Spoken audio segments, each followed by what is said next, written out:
বলো বলক দেশের বাদশা, আপনি বলছেন এটা মুসাফির খানা নয়, এটা আমার রাজ সিংহাসন। ও বলক দেশের বাদশা, যেমন মুসাফির খানায় একজন মুসাফির আসে আর একজন মুসাফির চলে যায়, আবার একজন মুসাফির আসে আবার একজন চলে যায়, ঠিক ওই রকম একজন রাজা হয় আর একজন মারা যায়, আবার একজন রাজা হয় দুনিয়া ছেড়ে চলে যায়, আবার একজন রাজা হয় দুনিয়া ছেড়ে চলে যায়। চিরস্থায়ী কেউ রাজা থাকে না, চিরস্থায়ী কেউ রাজত্ব করতে পারে না। ও বলক দেশের বাদশা, রাজত্ব তো ওখানে, মরণের পরে আল্লাহ যে জিন্দেগি দেবে, মরণের পরে একটা জিন্দেগি আছে, ওই জিন্দেগিতে আপনি যদি রাজত্ব পান, ওই রাজত্বর কোনো দিন শেষ না। এ জান্নাতীরা কেউ মরবে? কথা বলুন, জান্নাতীরা মরবে? জান্নাতীরা বুড়ো হবে? বুড়ো হবে না, মরবে না, চামড়াও খচকাবে না, চুলও পাকবে না, জওয়ান তো জওয়ানই থাকবে, মৃত্যু কোনোদিন তাদের স্পর্শ করবে না, মৃত্যু তাদের হবে না। মুসাফির বলছে রাজত্ব তো মরণের পরে যে রাজত্ব, ওটা আসল রাজত্ব, এ কিসের রাজত্ব? আপনি বলছেন রাজ সিংহাসন, বলেই মুসাফির গায়েব। বলুন সুবহানাল্লাহ। ये तो साधारण मानुष नहीं बाबा, समझने वाले को इशारा में काफी। बोले ए उजीर एक बार डाको, मुसाफिर के एक बार डाको, मुसाफिरेर संगे दुटो कथा बोलते चाই, बाबा मुसाफिर देखा যায় না। आज একটু চিন্তা করুন তো, গাজী মুবারক স্যার রহমাতুল্লাহ আলাইহির এই মাহফিলে বসে আমার সাবির ভাই বড় মোহাব্বত করে ভালোবেসে প্রতি বছর না এই বছরও সাজিয়েছে, আমায় খুব ভালো লাগছে। আল্লাহ তাকে আরো বড় করুক, বলুন আল্লাহুম্মা আমিন। এই মাহফিলে বসে ভাবুন, এই আমাদের জীবন, গাড়ি কিনছি, বাড়ি করছি, একতলা করছি, দুতলা করছি, গাড়ি বাড়ি রংচঙে চকচকে করছি, এই জীবন কি চিরস্থায়ী জীবন? একদিন আপনার চোখ বন্ধ হবে, এ কথা ভাবেননি? আমার মরণ আসিবে কখন কেউ তো জানে না, কেউ জানি কবে হবে কেউ জানি না। আমি মরে গেলে তোমরা আমায় ভুলে যেও না। ভুলে যাবে? মনে থাকবে? গাজী মুবারক স্যার রহমাতুল্লাহ আলাইহির মাহফিলে এসেছিল, আর কেউ মনে রাখবে? নপাড়া গ্রাম থেকে এসেছিল, মনে থাকবে না? দুদিন চার দিন, তারপরে সব ছেলে মেয়ে সবাই ভুলে যাবে। আমি মরে গেলে তোমরা আমায় ভুলে যাবে না, আমার মরণ আসিবে কখন কেউ তো জানে না। আল্লাহুম্মা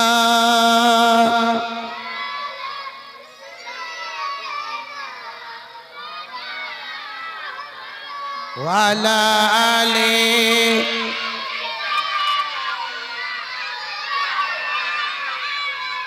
এই দুনিয়া সারা জীবন থাকা যাবে না। আপনারা থাকবেন নাকি সারা জীবন?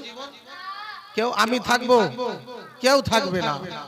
এই দুনিয়া সারা জীবন থাকা যাবে না,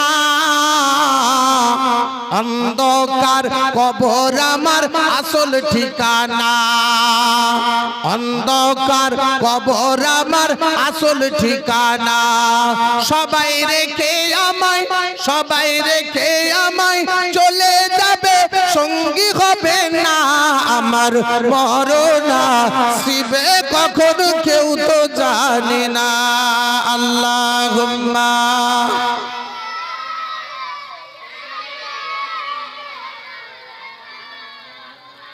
ওয়ালা আলি।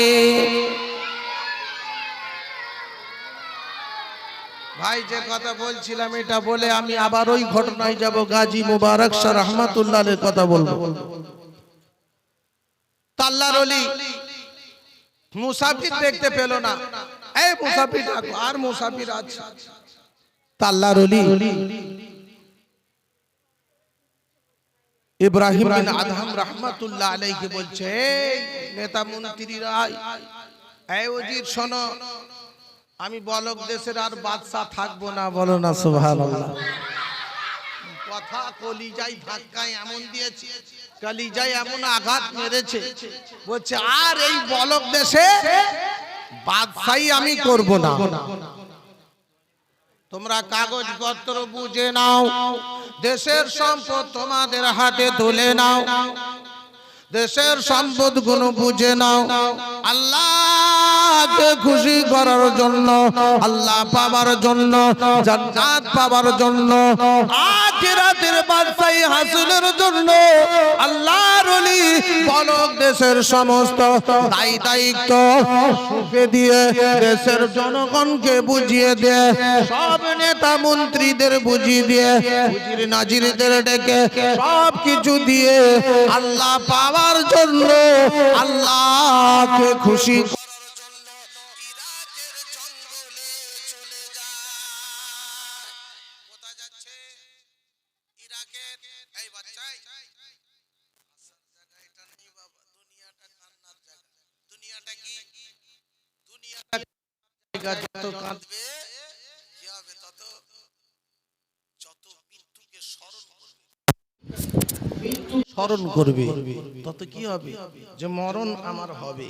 এই মরণকে যত স্মরণ করবে গোনা থেকে বাঁচবে, ঠিক না ভুল?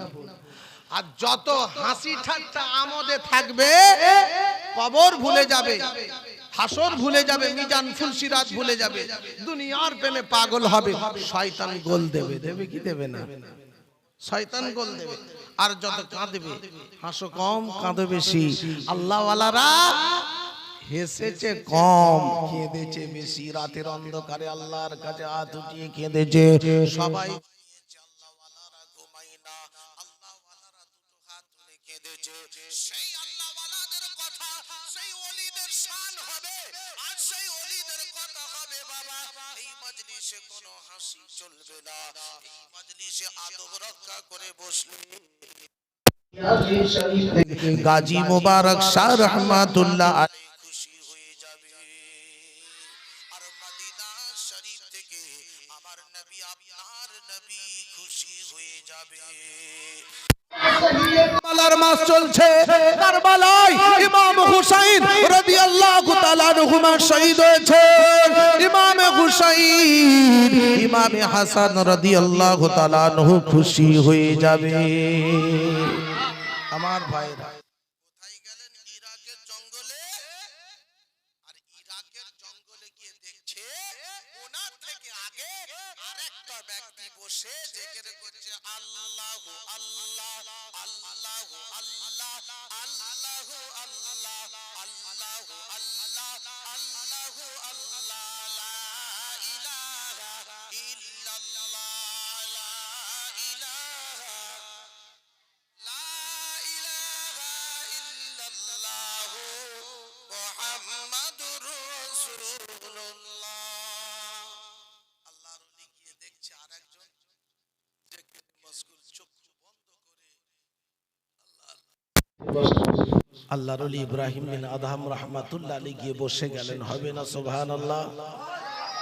কি ছাড়লো, বলক দেশের রাজত্ব ছেড়ে দিয়ে ইরাকের জঙ্গলে বসেছে, আল্লাহর জিকির করছে। তো কি হলো, জেকেরের পরে জেকের যখন বন্ধ হলো, যিনি ওনার থেকে, হুজুরের থেকে আগে যিনি জেকের করছে, তানার জন্য আল্লাহ পাকের ফেরেশতা জান্নাত থেকে জান্নাতি খাবার নিয়ে এসে হাজির করেছে, জান্নাতি খাবার হাজির করেছে। হুজুর আপনি খানা খান। কিন্তু আল্লাহর ওলি ইব্রাহিম বিন আদহাম রাহমাতুল্লাহ আলাইহি গিয়েছেন, ওনার কিন্তু জান্নাত থেকে খাবার আসেনি। 6 মাস আগে থেকে যিনি জেকের করছে, তানার জন্য জান্নাতি খাবার এসেছে। তো যিনি আগে থেকে ইবাদত করছেন, দেখেন তানারা কেমন ছিলেন। আমরা তো খাই পাশাপাশি, মানুষ থাকলে মুখ ঘুরিয়ে খেতে বসে যায়। আল্লাহর নবী যেটা শিক্ষা দিয়েছে, সেই নবীর তরিকা অনুযায়ী চলেছেন তার আল্লাহর ওলিরা। আসেন আমরা দুইজনে খানা মিলে মিশে খাই, বলুন সুবহানাল্লাহ। এই দুজন কেন, ওই জান্নাতি খানা যদি 10 জন খাই শেষ হবে না, চিল্লে বলুন সুবহানাল্লাহ। আল্লাহর ওলি বলছে ভাই আমি তো খাবো না। কেন খাবে না? বলে যে আল্লাহ তোমার জন্য জান্নাত থেকে দিতে পারে, সেই আল্লাহ কি আমার জন্য দিতে পারে না? কথা বলুন, আরে হ্যাঁ না বলুন। যে আল্লাহ তোমার জন্য দিতে পারে, সে আল্লাহ আমারও জন্য দিতে পারে। আমি খানা খাবো না, আমি বলক দেশের বাদশাহী ছেড়ে দিলাম, রাজ সিংহাসন ছেড়ে দিয়ে, রাজত্ব ছেড়ে দিয়ে ইরাকের জঙ্গলে হাজির হলাম। আমার আল্লাহ যতক্ষণ না আমার জন্য খাবার পাঠায়, আমি বলক দেশের বাদশা ততক্ষণ পর্যন্ত রোজা রাখবো। কি রোজা বাবা? এটা নফল রোজা। সেহরি কি করবে, ইফতার কি করবে, কিছুই তো খবর নাই। আল্লাহর ওলি সেহরির ওয়াক্তে একটু পানি, ওটা সেহরি খাওয়া হলো। মাগরিবে যখন আজান হয়, আমরা কত রকমের ফল খাই। আমাদের বাচ্চারা মসজিদে সব ফল খেতে পারে না, ফেলা যায়। ছোলাগুলো নষ্ট হয়, শসাগুলো নষ্ট হয়, কত রকমের খাবার নষ্ট হয়। আর আল্লাহর ওলি রোজা রাখছে, ফজরের আগে সেহরির ওয়াক্তে একটু পানি, মাগরিবের আযানের পর যেমন আমরা মুখে পানি দিয়ে ইফতারি করি, মাগরিবের সময় একটু পানি, এটা হলো ইফতারি, ওটা হলো সেহরি। এই দুই টাইম শুধু পানি খায়, শুধু আল্লাহর জিকির করে, আল্লাহর ইবাদতে মশগুল। একদিন হলো খাবার জান্নাতি এলো না, দুদিন হলো খাবার এলো না, 3 দিন হলো খাবার এলো না, 4 দিন হলো খাবার পেলো না, 5 দিন হলো খাবার পেলো না, 6 দিন হলো খাবার পেলো না, 7 দিন হলো আমার আল্লাহ জান্নাত থেকে স্পেশাল খাবার ফারিস্তার মাধ্যমে পাঠিয়ে দেয়।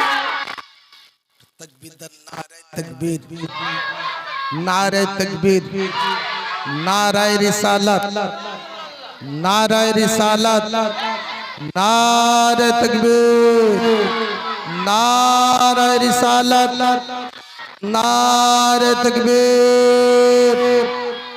জান্নাত থেকে কি খাবার এলো? স্পেশাল খাবার। 7 দিন লাগলো। 7 দিন পরে আমার আল্লাহ যখন জান্নাতি খাবার পাঠিয়েছে, পাশাপাশি দুটো খাবার। যে আগে থেকে ইবাদত করছে, আল্লাহর ইবাদতে মশগুল, তার থেকে স্পেশাল খাবার। প্রশ্ন উঠবে না? প্রশ্ন হলো, এ আল্লাহ আমার থেকে ভালো খাবার, থেকে স্পেশাল খাবার আল্লাহ তুমি দিয়েছো, এটা আমি কারণ জানতে চাই। আমার এত সুন্দর খাবার, আমার জান্নাত থেকে স্পেশাল এত খাবার আসেনি, যে খাবারটা তুমি পাঠিয়েছো। আমার আল্লাহ ওলিদের সঙ্গে ইলহামের দ্বারা কথা বলতেন। ইলহাম হলো গায়বী আওয়াজ। আর নবী রাসূলগণের নবীদের কাছে, রাসূলদের কাছে, রাসূলগণের কাছে আমার আল্লাহ পাক ওহী পাঠাতেন, ওহীর মাধ্যমে জানতেন। আর ওলিগণের কাছে আমার আল্লাহ পাক ইলহাম দ্বারা জানিয়ে দিতেন।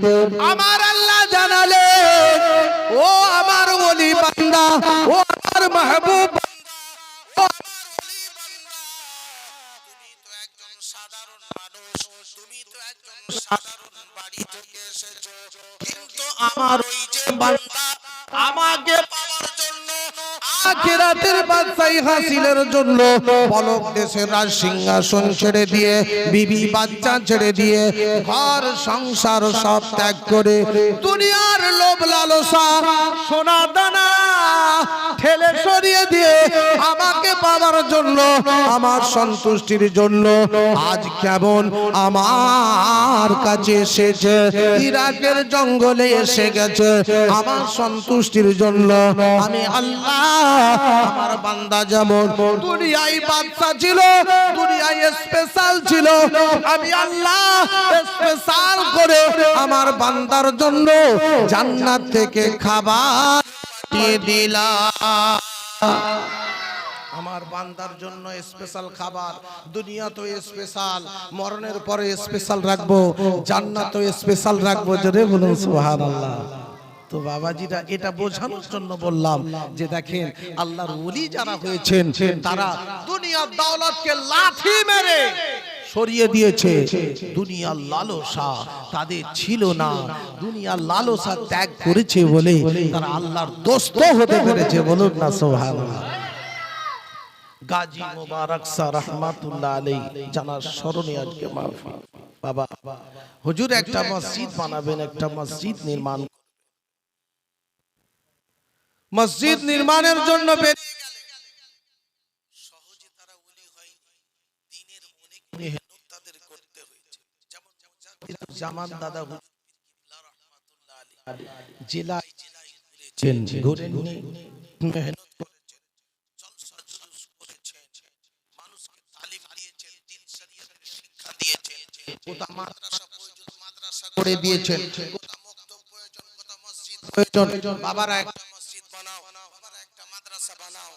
তদ্রুপ গাজী মুবারক শাহ রহমত গাজী মুবারক শাহ রহমাতুল্লাহ আলাইহি তিনিও সেই সময় দ্বীনের মেহনত করেছেন, দ্বীনের ফিকির করেছেন। মসজিদ করে তোলার জন্য তিনি এদিক ওদিক সেদিক ছোটাছুটি করছে, কি করে মসজিদটা বানাবো। আর ডাকাতের সরদার বাড়িতে হামলা করেছে। ডাকাতের সরদার, ডাকাতেরা বলল গাজী মুবারক শাহ রহমাতুল্লাহ আলাইহি এই গাজী সাহেবের বাড়িতে এমন কোন সোনা দানা পেল না, এমন কোন টাকা পয়সা পেল না, এমন কিছু না পাওয়ার জন্য এরা আলোচনা করলো, কিছুই তো পেলাম না, কিছুই তো পাওয়া গেল না, কি করা যায়? চলো চলো চলো চলো, এই বাড়িতে যে সুন্দরী মহিলা আছে, এই সুন্দরী মহিলাটাকে আমরা নিয়ে চলে যাব, এই সুন্দরী মহিলাটাকে কোথাও আমরা বিক্রি করে দেব।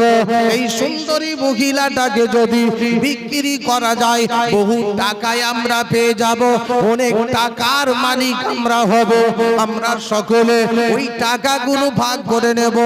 এই না যুক্তি করে বাড়ি থেকে গাজী সাহেবের বিবিকে ওই বাড়ি থেকে গেটকে ভেঙে দরজাকে ভেঙে জোর করে আল্লাহ ওয়ালি বান্দিটাকে জোর জবরদস্তি নিয়ে চলে যায়।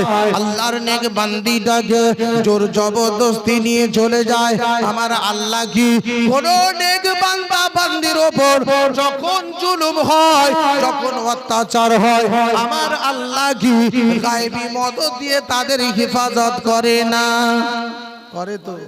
আল্লাহ সাহায্য আছে, তোমরা যদি মুমিন হও আল্লাহ সাহায্য আসবে। আসবে কি আসবে না? যদি তোমরা মুমিন হও আল্লাহ সাহায্য অবশ্যই অবশ্যই আসবে। এবার নিয়ে চলে যাবে, বলছে এই ডাকাতের দলের আসো, তোরা তো আমাকে নিয়ে চলে যাবি, আমি তো চলে যাব, আমি তো নিরুপায়, তোরা এতজন মানুষ কোথায় নিয়ে যাবি জানি না, আল্লাহ কি ভাগ্যে রেখেছে জানি না, আল্লাহ কি কপালে রেখেছে জানি না। এই ডাকাতের দল শোন, তোরা আমি তো চলে যাব, আমাকে 2 রাকাত নামাজের সময় দেওয়া হোক। বলুন সুবহানাল্লাহ। আর যে কথা ইমামে হুসাইন কারবালায় দাঁড়িয়ে বলেছিলেন, এই ইয়াজিদের দল এসিমাত আমার গর্দান জুদা করার আগে আমি ইমামে হুসাইনকে 2 রাকাত নামাজের সময় দিয়ে দাও। ওই কথা বলছে এই ডাকাতের দলেরা, আমাকে নিয়ে যাবার আগে 2 রাকাত নামাজের সময় দিয়ে দাও। এরা ছিল নামাজের পাগল। মনে নেই আল্লাহর নবী সাহাবী তানাকে যখন দস্যু ডাকাত নিয়ে জঙ্গলে ফাঁসালো, বলে তোর মুন্ডু কাটবো, তোর সব টাকা পয়সা মাল যা আছে সব নেব।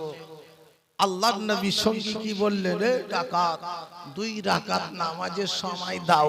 বলছে নামাজ তোমার আগে ওরাও 3 জন নামাজ পড়েছিল, হাই ওদের মুন্ডু পড়ে আছে, দেখো মুন্ডু ধর থেকে আলাদা করছি, তোমারও করবো, তুমি নামাজ পড়ো। তো নামাজ পড়ছি 1 রাকাত হয়ে গেছে, 2 রাকাত হয়ে গেছে, সেজদায় পড়ে কাঁদছে, আল্লাহ উঠলেই আমার গর্দান আলাদা করবে, মাল তো নেবে, জীবনের মতো আমি শেষ হব। আল্লাহ কি করলো, ফারিস্তা পাঠালো। ফারিস্তা এসে আওয়াজ দিল, ডাকাতের হাত থেকে তলোয়ার পড়ে গেছে, এই তলোয়ারটা তুলে নিয়ে আল্লাহর ফারিস্তা দস্যু ডাকাতের গর্দানে মেরেছে, তো গর্দান জুদা হয়ে গেছে। নামাজিকে তুলছে, নামাজি ওঠো, তোমার দুশমনকে শেষ করে দিয়েছি। বলুন সুবহানাল্লাহ। মনে নেই, ভুলে যাচ্ছ। গাজী সাহেবের বিবি বললেন, এই দস্যু ডাকাতের দলেরা, তোমরা আমাকে 2 রাকাত নামাজের সময় দাও, আমি 2 রাকাত নামাজ পড়ি, আমার আল্লাহর সঙ্গে একটু কথা বলি। ডাকাতরা বলল, আমরা এতজনা মানুষ 2 রাকাত নামাজ পড়ে যাবে কোথা? আমরা তো ঘিরে দাঁড়িয়ে থাকবো, আমরা ডান দিকে বাম দিকে পেছনে দাঁড়িয়ে থাকবো, ওকে নামাজের সময় দাও। ওযু বানিয়ে নিলেন, নামাজে দাঁড়িয়ে গেলেন। বাবা বিপদগ্রস্ত যখন হবে, বিপদ যখন তোমাকে ঘিরে দেবে, ওই সময় তুমি সূরা ইয়াসিন পড়ো।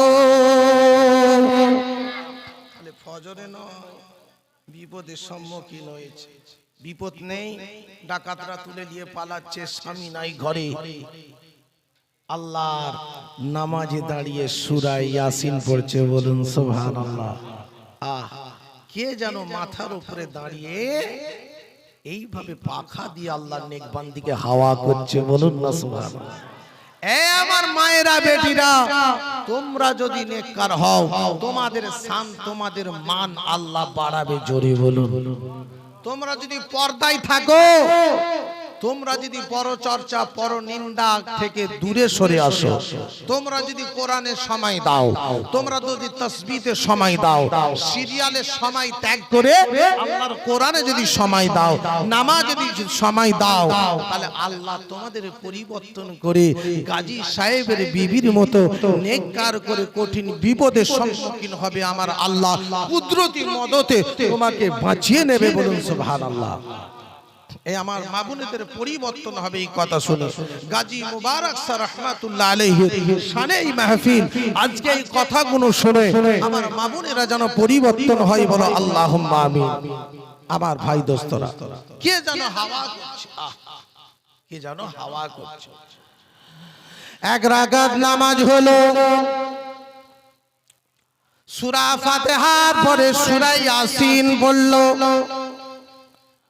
2 রাকাত নামাজের নিয়ত করে দাঁড়ালো, আবার 1 রাকাত নামাজ বাকি আছে, 1 রাকাত হলো, 1 রাকাত বাকি। রুকু করে সাজদা করে, রুকু সাজদার তাসবিহ পড়ে আল্লাহু আকবার বলে দাঁড়িয়ে আবার তাহরিমা বেদে সূরা ফাতিহা আলহামদুলিল্লাহি রাব্বিল আলামিন এই সূরাটি পড়ে নিয়ে আবার একটি সূরা দিয়েছে।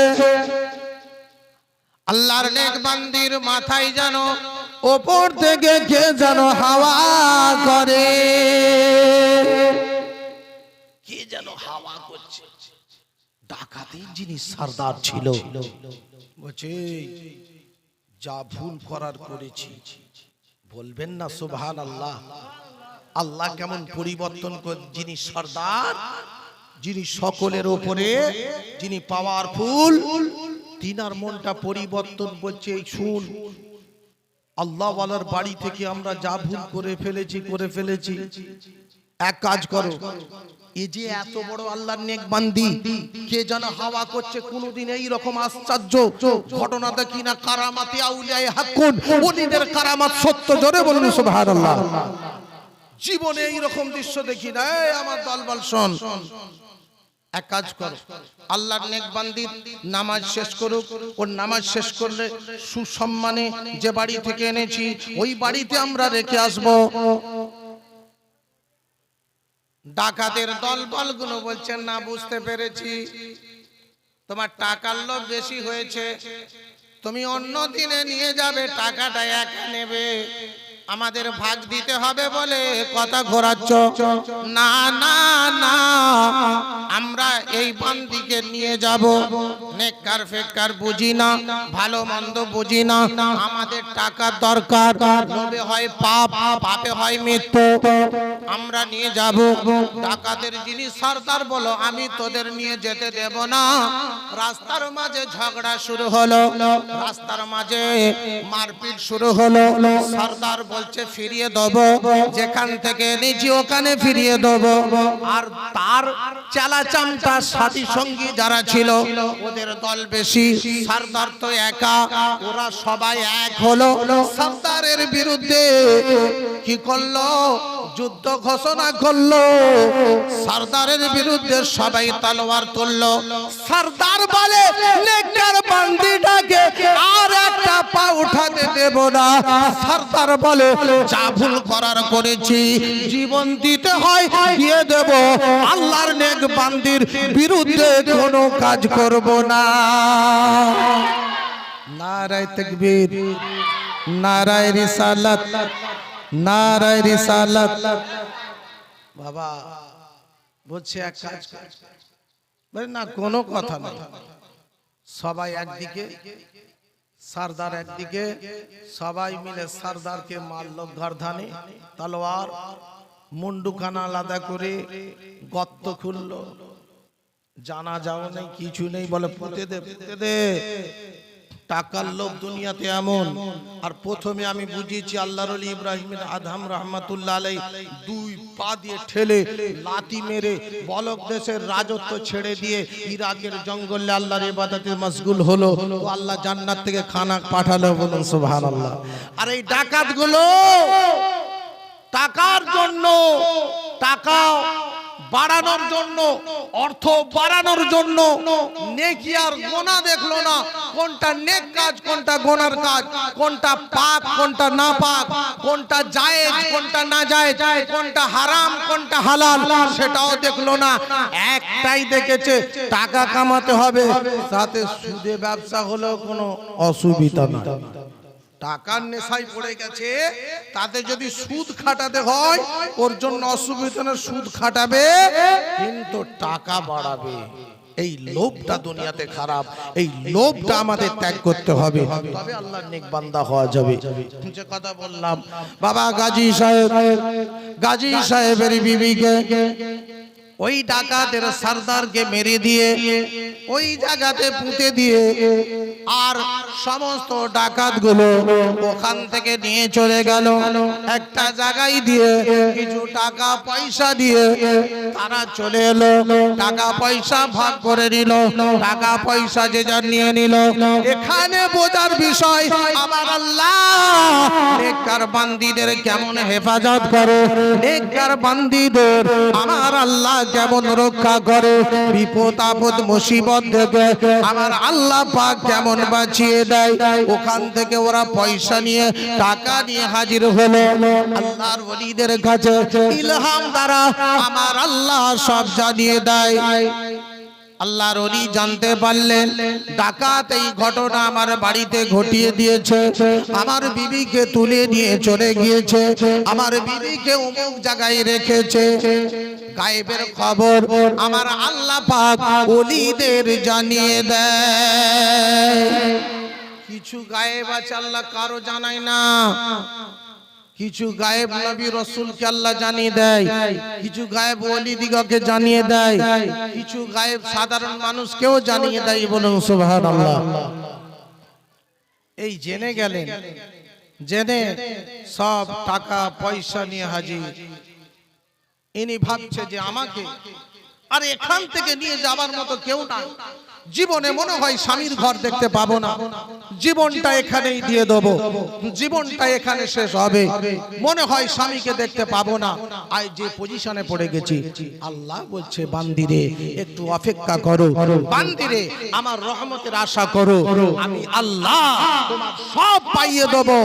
দুনিয়ায় এই এরা তোমাকে ক্ষতি করার জন্য যা চেষ্টা করেছে, এদের চেষ্টা বিফল হবে, এদের চেষ্টার কোনো দাম নেই, এদের সমস্ত চেষ্টা দুর্বল। আর আমি আল্লাহর কুদরত যখন কাজ হবে, হক প্রতিষ্ঠিত হবে, না হক ছুটে পালাবে। আল্লাহর ওলি গিয়ে হাজির হলেন, আওয়াজ দিচ্ছে, নাম ধরে ডাকে, নাম ধরে ডাকে। অঘর ঘরে ঘুমিয়ে গেছে, বহু চিন্তায় আছে, কি হবে আল্লাহ, কি হবে আল্লাহ, তুমি আমাকে রক্ষা করো, তুমি আমাকে বাঁচিয়ে দাও। বাবা গাজী সাহেবের আওয়াজ যখন কানের মধ্যে ভেসে ভেসে যায়, একটু একটু মনে হয় এই আওয়াজটা কার, এই আওয়াজ মনে হয় আমার প্রাণ প্রিয় স্বামী ছাড়া আর অন্য কারো না। এই আওয়াজ তো আমার পরিচিত। গিয়ে হাজির হলো, টাকা দিয়ে পয়সা দিয়ে, বলে এই কাজ কে করেছে? বলছে আমার কাছে এত টাকা নিয়ে গেছে, এত টাকা আপনি আমাকে দিয়ে দেন। এত টাকা দিয়ে দিল, এত টাকা দেওয়ার পরে ওখান থেকে নিয়ে এসে কোথা হাজির হলো। এ বাবা, যেখানে সেই ডাকাতকে, ডাকাতের সর্দারকে মেরেছিল, যে ডাকাতের সর্দার আল্লাহর নেকবান্দির জন্য, নেকবান্দির পক্ষে লড়াই করেছিল, যে এই নেকবান্দিকে এখান থেকে একটা পা হাঁটাতে দেব না, জীবন দিতে হয় দিয়ে দেবো। তোমরা একদিকে, আমি একা একদিকে, ডাকাতের সর্দার একদিকে, সব দলবল একদিকে। ডাকাতের গর্দানে মারল একটা তলোয়ার, মুন্ড আলাদা, ঘর আলাদা, মাটিতে পুঁতে দিয়ে যেখানে রেখে গিয়েছিল। বাবা আল্লাহর ওলিদের কারাবাত সত্য, ওই জায়গায় দাঁড়িয়ে দুইজনে দোয়া করলেন, রব্বে আল্লাহ, চোখের পানি ছেড়ে ওই জায়গায় দাঁড়িয়ে দোয়া করলেন, আল্লাহ এই মানুষ, এই ডাকাতে সর্দার আমার পক্ষে লড়াই করে, হকের পক্ষে লড়াই করেছে, আল্লাহ জীবনের মতো শেষ নিঃশ্বাস ত্যাগ করে এই জমিনে পোতাছে, আল্লাহ তুমি কি পারো না? আল্লাহ অবশ্যই অবশ্যই তুমি পারো, এই মৃতকে জীবিত করে দাও। এই মৃত ডাকাতটাকে আল্লাহ তুমি জীবিত করে দাও। যে মৃত ডাকাতটা আমার ইজ্জত বাঁচানোর জন্য, আমাকে বাড়ি ফিরিয়ে নেওয়ার জন্য এত চেষ্টা করেছে, কিন্তু সে একা লড়াই করতে পারে না, না পেরে জীবন দিয়ে দিয়েছে। হে রব্বে আল্লাহ, একে তুমি মৃত থেকে জীবিত করে দাও। জোরে বলো, আমার আল্লাহ দোয়া কবুল করে, আমার আল্লাহ দোয়াকে কবুল করে এই মৃতকে জীবিত করে দেয়। জোরে বলুন না সুবহানাল্লাহ। আল্লাহর ওলি যেটা মুখ থেকে বলতেন, আল্লাহর নেক বান্দা বান্দিরা যেটা বলেন, আমার আল্লাহ পাক সেটা কবুলিয়াত করে দেয়। জোরে বলুন, কারণ আল্লাহর ওলি গৌসুল আজম যিনি কি বললেন, হে আল্লাহ তুমি এই মৃতকে জীবিত করে দাও। তো আল্লাহর হুকুমে মৃতকে আমার আল্লাহ জীবিত করতেন। বলুন সুবহানাল্লাহ। আমরা জানি ঈসা আলাইহিস সালাম কোন কবরের সামনে দাঁড়িয়ে বলতো, হে কবরবাসী আল্লাহর হুকুমে উঠে যাও। তো কবর থেকে মুর্দা উঠে নবী ঈসা আলাইহিস সালামের সঙ্গে কথা বলতেন। বলুন না সুবহানাল্লাহ। তাহলে গাউসুল আজম যিনি সরদার ছিলেন, ফির আউলিয়াদের সরদার, তিনি এক জানাজার ময়দানে অংশগ্রহণ করলেন। আর জানাজার ময়দানে অংশগ্রহণ করেননি তিনি, গ্রামগঞ্জে ঢুকে গেলেন। গ্রামগঞ্জে দেখছে একজন বাচ্চা কাঁদছে, তো গস পাক বলছে বাবা কাঁদো কেন? সেই বাচ্চাটা বলছে তুমি যে আমায় বাবু বলো, তুমিও তো বাবু, অর্থাৎ আমারও বয়স যেমন কম তোমারও বয়স কম, তো তুমি আমায় বাবু বলছো, আমি কাঁদছি কেন তুমি জানো না? আজকে আমার আব্বার জানাজা হচ্ছে, ওই যে অতগুলো মানুষ কাতারে কাতার দিয়ে দাঁড়িয়েছে, আমার বাপের জানাজা হবে, আজ আমার বাপের শেষ দিন, আমার বাপ জমিন ছেড়ে চলে যাচ্ছে, আমি পা ফাড়া হয়ে গেছি, আমি কাঁদবো না তো হাসবো? আমি কি হাসবো? আমি তো কাঁদবো, আমার তো কান্নার দিন, আজ তো আমার বাপ যাচ্ছে, আর তুমি আমায় বলছো কাঁদছো কেন বাবু? বলে আচ্ছা তোমার আব্বা আজকে জানাজা হবে? বলছে হ্যাঁ আজ আমার আব্বা জানাজা হবে। আমার গস পাক বলছে বাবা কেঁদো না, তোমার বাপকে ফিরিয়ে দেব। হবে না? সুবহানাল্লাহ। এই গস পাক কি বলছে? তোমার বাপকে ফিরিয়ে দেব। ফেরানোর মালিক কে? ফেরানোর মালিক আল্লাহ। তো গস পাক বলছে কেঁদো না বাবা কেঁদো না, আমি তোমার বাপকে ফিরিয়ে দেব। ঠিক আছে চলো, এখানে থাকলে হবে না। আর গস পাকের যিনি বাপ ছিলেন, বাবা বাগদাদের বড় মসজিদের ইমাম, শুধু ইমাম নাই, তিনিও জবরদস্ত আল্লাহর ওলি ছিলেন। তিনি হলেন আমার রাসূলুল্লাহর খানদানের একজন বাচ্চা। খাজা গরিবে নামাজকে একই খানদানে জানার মাহফিলে বসেছি। গাজী মুবারক স্যার রহমাতুল্লাহ আলাইহি, সৈয়দ গাজী আমার রাসূলুল্লাহর খানদানের একটা বাচ্চা। বলুন সুবহানাল্লাহ। বুঝতে পেরেছেন? রাসূলুল্লাহর খানদানের একটা বাচ্চা। খাজা গরিবে নামাজ আজমিরি সঞ্জারি রহমাতুল্লাহ আলাইহি 40 জন যে তার সঙ্গী নিয়ে এসেছিলেন, তারা কোথায়? তারা সব ভারতের জমিনে ছড়িয়ে আছে। বলুন সুবহানাল্লাহ। এক একজনে এক এক জায়গায় শুয়ে আছে, পাওয়ার নিয়ে। কি নিয়ে? টাওয়ার নিয়ে। টাওয়ার দিচ্ছে, টাওয়ার দিচ্ছে, এক এক জায়গায় টাওয়ার নিয়ে শুয়ে আছে। বাবা কেউ এই জেলা ওই জেলা করে তাম ভারতে তারা 40 জন 40 দিকে ছড়িয়ে গেছে। বাবা বাবারা বলছে চলো আমি ফেরাবো।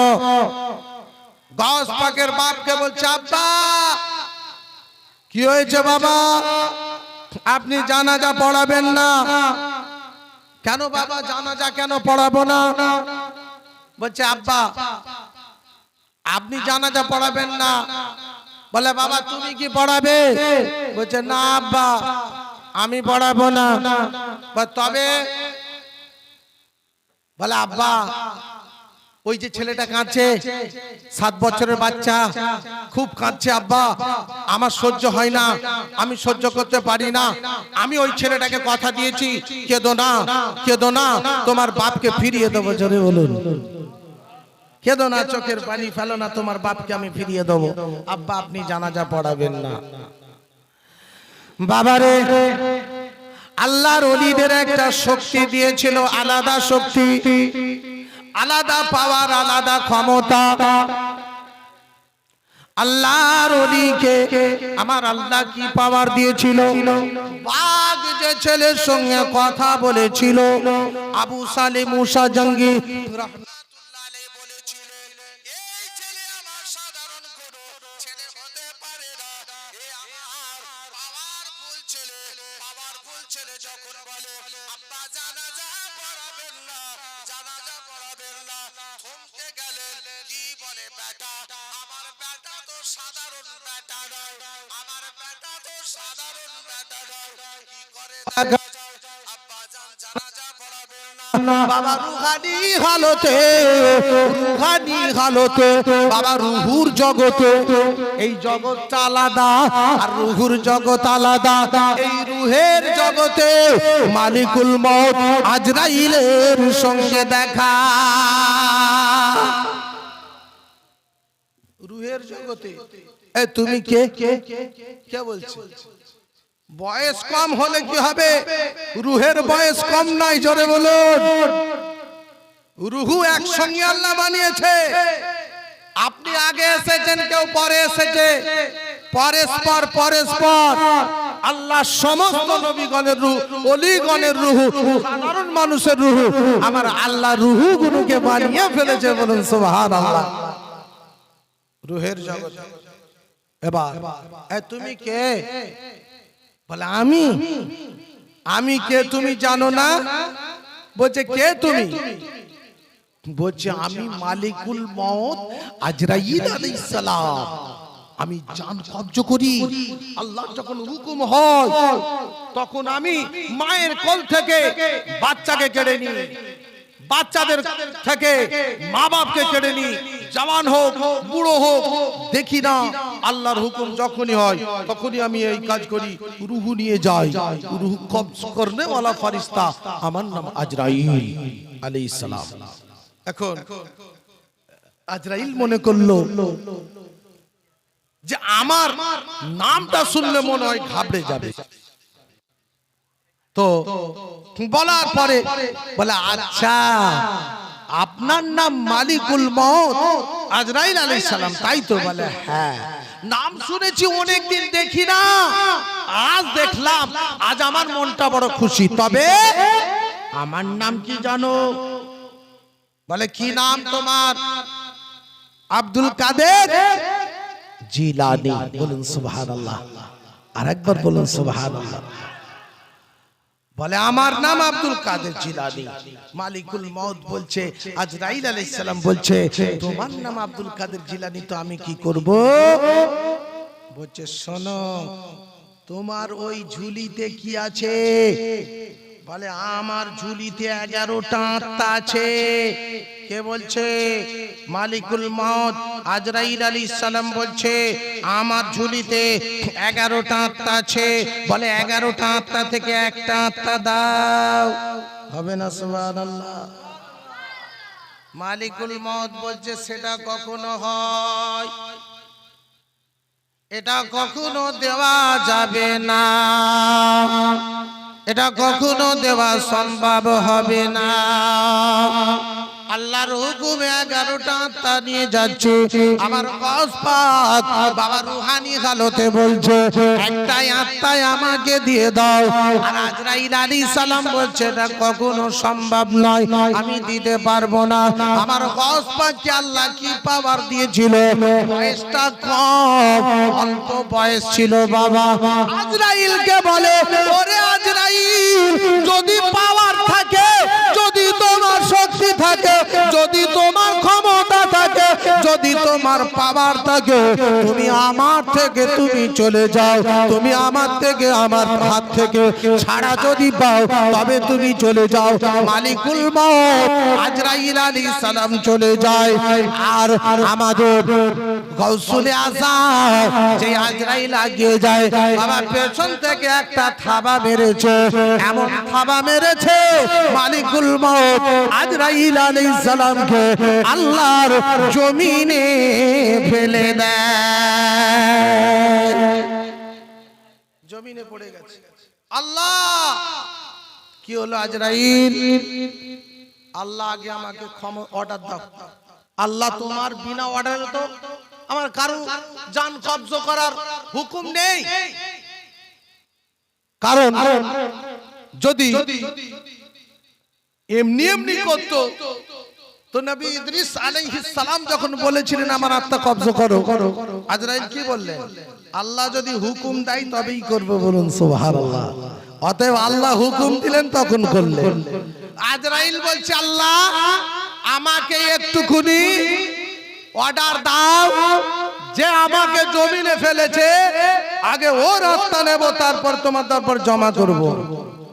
আল্লাহ বলে আজরাইল, এ আজরাইল তুমি একটু অপেক্ষা করো, আমার বন্ধু, আমার দোস্ত, আমার নেক বান্দার সঙ্গে একটু কথা বলি, তারপরে আমি তোমার সঙ্গে কথা বলবো। বাবারে, আমার গস পাক আল্লাহ পাকের দরবারে, এ আমার রব্বে আল্লাহ, আমি কথা দিয়েছি, আমি জবান দিয়ে দিয়েছি, আমি মিথ্যাবাদী হয়ে যাব, আমি আব্দুল কাদের জমিনে মিথ্যাবাদী হয়ে যাব। আল্লাহ পাক, এ রব্বে আল্লাহ, ওই বাচ্চার আব্বাটাকে জিন্দা করে দাও। ওদিকে আজরাইল বলে আল্লাহ কি করব? আমার আল্লাহ বলে আজরাইল রে, 11টা আত্মা থেকে যে একটা আত্মা দিয়ে চেয়েছো, ওই আত্মাটা তুমি দিয়ে দাও। শক্তিটা কার বাবা? আল্লাহ। সমস্ত শক্তির অধিকারী আমার আল্লাহ। তবে আল্লাহ এক একজন নবী, এক একজন রাসূল। নবী উযাইর আলাইহিস সালামের একটা পাওয়ার, অন্ধকে ছুঁয়ে দিল, ভালো হয়ে গেল। কুষ্ঠ রোগীকে ছুঁয়ে দিল তো ভালো হয়ে গেল। এটা কি? আরে ভালো করনে ওয়ালা তো আল্লাহ, এই ছুঁয়াতে ভালো হয়ে যাচ্ছে। আমার নবীর মুজিজা, হযরত আলী রাদিয়াল্লাহু তাআলা চোখের কষ্ট, কি হলো? চোখের বিমারি আমার রাসূলুল্লাহ থুতু লাগিয়ে দিতে দূর হয়ে গেল। বলুন সুবহানাল্লাহ। এই থুতুর ওসিলায় আমার আল্লাহ দূর করে দিল। বাবারা, আমার দিন দুনিয়ার বাদশা হাবিবুল্লাহ, মক্কার জ্যোতি, মদিনার বাতি, আমিনার নয়নের মনি, আমার নবীর চোখে অসুবিধা, এই চোখটা যেন কষ্ট হচ্ছে, চোখটা যেন জ্বালা জ্বালা করছে। বাপ নাই, মা নাই, কার কাছে বলবে? দাদুর কাছে। দাদু কি বলছে? দাদু ভাই, কালকে সকাল হবে, আমি তোমাকে ডাক্তারখানা নিয়ে যাব, আমি তোমাকে কবিরাজের কাছে নিয়ে যাব, আমি তোমায় হেকিমের কাছে নিয়ে যাব। আব্দুল মুত্তালিব আমার রাসূলকে সঙ্গে নিয়ে এক জায়গায় গেলেন। এখন মসজিদে যারা ইমাম, তাদের কাছে আসে কি আসে না? বিভিন্ন এলাকা থেকে মানুষ আসে। কিসের জন্য? তদবিরের জন্য, কোন চিকিৎসার জন্য, ঔষধের জন্য আসে। বহু মানুষ সুস্থ হয়। তদ্রূপ আমার রাসূলকে যখন নিয়ে গেলেন, তো ধরে নেন যেখানে পৌঁছালেন, তিনি আমার রাসূলুল্লাহ চেহারা মোবারক দেখে তিনি গোসল করলেন। হবে না সুবহানাল্লাহ? গোসল করলেন, নতুন পোশাক পরলেন, মাথাটা আঁচড়ালেন, খুশবু লাগালেন। আধ ঘন্টা দেরি হয়ে গেল। আধ ঘন্টা দেরি পরে বেরিয়ে এলো আব্দুল মুত্তালিব। আধ ঘন্টা ধরে বসে আছে আমার রাসূলুল্লাহকে নিয়ে। আধ ঘন্টা পরে এসে বলে এটা কে? বলে এটা আমার পোতা। জোরে বলুন। বলে এনার কি আব্বা আছে? বলছেন না। এনার আব্বার নাম কি? আব্দুল্লাহ। বলে হ্যাঁ, এনার নাম, এনার আব্বার নাম আব্দুল্লাহ। এই আমার কনিষ্ঠ পুত্র, ছোট বেটার একটা মাত্র বেটা, বাপ নাই, মা নাই, তাই চোখের অসুবিধা, নিয়ে এলাম। কি বললো জানলে? ও আব্দুল মুত্তালিব, যখন এই বাচ্চাটাকে নিয়ে আমার দরবারে হাজির করেছো, আমার ঘর, বাড়ি, বারান্দা সব কিছু ভূমিকম্প হলে যেমন দলদল দলদল করে কাঁপে, পুরো মহল্লাটা দলদল করে আমার ঘর বাড়ি কাঁপছে। আমি বুঝতে পারলাম আব্দুল মুত্তালিব যাকে সঙ্গে এনেছে, ইনি কোনো সাধারণ মানুষ হতে পারে না, কোনো সাধারণ ছেলে হতে পারে না। ইনি হলেন আখিরি জামানার নবী, নবী মুহাম্মদুর রাসূলুল্লাহ সাল্লাল্লাহু আলাইহি সাল্লাম। ও আব্দুল মুত্তালিব, দেরি করো না, দেরি করো না। এই যে বাচ্চাটাকে তুমি এনেছো, এই বাচ্চার চিকিৎসা করার এমন কোন ডাক্তার দুনিয়ায় নাই, এমন কোন কবিরাজ নাই, কেউ এর চিকিৎসা করতে পারবে না। তখন বলে আমার পোতা কি কষ্ট পাবে, আমার পোতার চোখ কি ভালো হবে না, বাপ নাই মা নাই, যা হয় আমাকে বলে। চোখের পানি ছেড়ে দিয়ে জিজ্ঞাসা করে উপায়টা কি বলো, ও কবিরাজ, ও তদবির কারক, ও চিকিৎসা কারক, একটা বার আমাকে বলে দাও। ওই সময় বলেছিল ও আব্দুল মুত্তালিব এখান থেকে দিয়ে চলে যাও, বাড়ি পৌঁছে যাও, দেরি করো না, সময় এখানে কাটাবে না। এই তোমার পোতাটাকে বাড়িতে নিয়ে গিয়ে এই পোতার জাবানের থুতুটা দিয়ে তোমার পোতার দুটো চোখে লাগিয়ে দেবে, আমার আল্লাহ দুটো চোখ ভালো করে দেবে। এই থুতুর এত দাম ছিল আমার রাসূলের, হবে না সুবহানাল্লাহ। এই থুতু পচা কুয়া, যার পানি দুর্গন্ধ, আমার রাসূল থুতু ফেলে দিয়েছে, তো সেই কি হলো, ওই পানি কি আমার আল্লাহ খুশবু বানিয়ে দিল, বলুন না সুবহানাল্লাহ। আমার নবী থুতুর ওসিলায় একটা খাসি বা ছাগল আর 5 কিলো জবের আটা হাজার মানুষ খেয়েছে, শেষ হয়নি, বলুন না সুবহানাল্লাহ। একটুকুনি থুতু, আমরা কেউ থুতু দিলে আর কেউ খাবে বাবা? এই যে তাবারুক হয়েছে, যাই হোক কিছু হয়েছে, কেউ যদি একটু থু করে দেয় আর কেউ খাবে? এই থুতু ফেলে দিয়েছে। কিন্তু আমার রাসূলের থুতুর এত দাম ছিল, আমার রাসূল যখন থুতু ফেলতেন কি ধরে নিত সাহাবা রাদিয়াল্লাহু তাআলা, বলুন না সুবহানাল্লাহ। এই থুতু নিয়ে মস্কে আম্বার ছিল, মস্কে আম্বার ছিল, নবীর গায়ে পসিনা, মস্কে আম্বার ছিল, নবীর গায়ে পসিনা, আমার মোহাম্মদ মুস্তাফার হয় না তুলনা। মশকে আম্বার ছিল, নবীর গায়ে পসিনা, আমার মোহাম্মদ মুস্তাফার হয় না তুলনা। আল্লাহুম্মা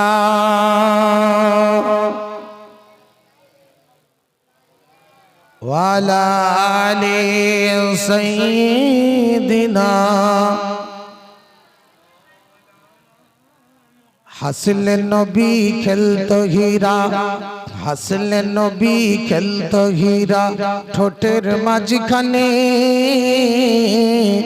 আর পাগল হতো হুরবালারা নবীর দর্শনে, হবে না সুবহানাল্লাহ। হাসলে নবী খেলতো হীরা, ঠোঁটের মাঝখানে আর পাগল হতো হুরবালারা নবীর দর্শনে।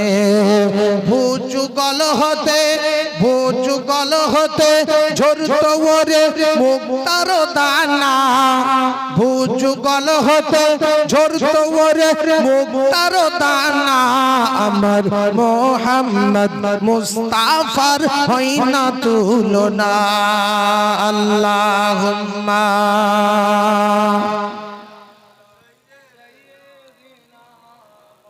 ওয়ালা আলি সাইয়্যিদিনা মাওলানা মুহাম্মদ। লা ইলাহা ইল্লাল্লাহ, লা ইলাহা ইল্লাল্লাহ, লা ইলাহা ইল্লাল্লাহ মুহাম্মাদুর রাসূলুল্লাহ।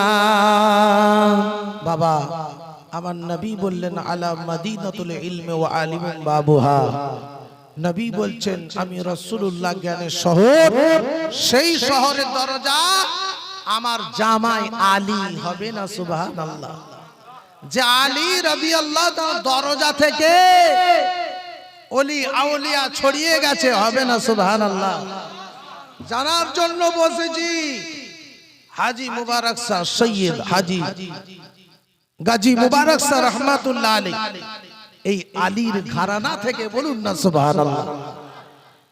এই আলীর ঘরানা থেকে খাজা গরিব নওয়াজ আজমেরি সঞ্জারি রহমাতুল্লাহ আলাইহি, এই আলীর ঘরানা থেকে গৌসুল আজম, জানার কথা এতক্ষণ বললাম, এই আলীর ঘরানা থেকে ফাতে আলী ওয়াইসি রহমাতুল্লাহ আলাইহি, এইভাবে অগণিত ওলিয়া উলিয়া এই আলীর ঘরানা থেকে ছড়িয়ে গেছে।